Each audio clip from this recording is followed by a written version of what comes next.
আজকে আমরা স্বতন্ত্র শিক্ষার্থী সম্মেলন নামে আমরা প্যানেল ঘোষণা করেছি এবং প্যানেল ঘোষণার পর থেকেই আমরা আসলে অফিসিয়ালি আমাদের যে প্রচার প্রচারণা সেটা শুরু করছি।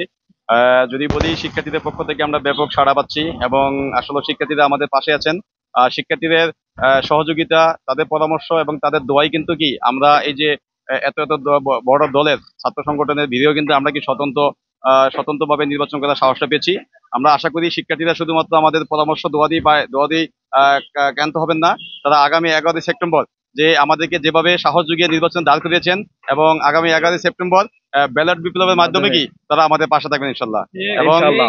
আমরা শিক্ষার্থীদের পক্ষ থেকে যেখানে যাচ্ছি ব্যাপক সাড়া পাচ্ছি। তারা আমাদের বিভিন্ন পরামর্শ দিচ্ছেন এবং ভোটারদেরকে বিভিন্নভাবে আকৃষ্ট করার জন্য তারা বিভিন্নভাবে আমাদেরকে সহায়তা করছেন।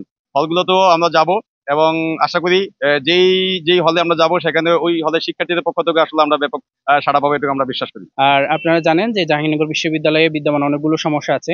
এই সমস্যাগুলোর কথা যদি বলি, তো আমাদের প্রথমেই আসে হচ্ছে সেশন জট, যেটার আমি অনেক বেশি ভুক্তভোগী। আমরা চাইবো যে সেশন জটটা যাতে ক্যাম্পাস থেকে একদম বিতাড়িত হয়ে যায়। আর সেই সাথে হচ্ছে আমাদের শিক্ষা ও গবেষণা খাতে অনেক বেশি ঘাটতি পরিলক্ষিত হয়েছে, যেখানে হচ্ছে একটা বিশ্ববিদ্যালয়ের স্টুডেন্টদের কাছে আমাদের প্রত্যাশা থাকে যে অনেক বেশি তারা গবেষণামুখী হবে, অনেক বেশি আহ, নতুন নতুন বিষয় আবিষ্কার করবে। কিন্তু আমাদের আসলে বিশ্ববিদ্যালয়ে যেটা দেখা যায় যে গবেষণার ঘাটতির কারণে হচ্ছে আমাদের স্টুডেন্টরা গবেষণামুখী হতে পারে না।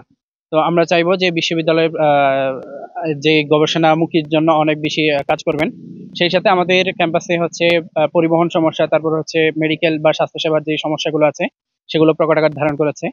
তো আমরা আশা করছি যে আমরা যদি নির্বাচিত হতে পারি, আমরা যে বিশ্ববিদ্যালয় প্রশাসনের কাছে আমাদের সেই দাবিগুলো তুলে ধরতে পারবো এবং বিশ্ববিদ্যালয়ের কাছে সেই দাবিগুলো আমরা যৌক্তিকভাবে আদায় করে নিতে পারবো ইনশাল্লাহ।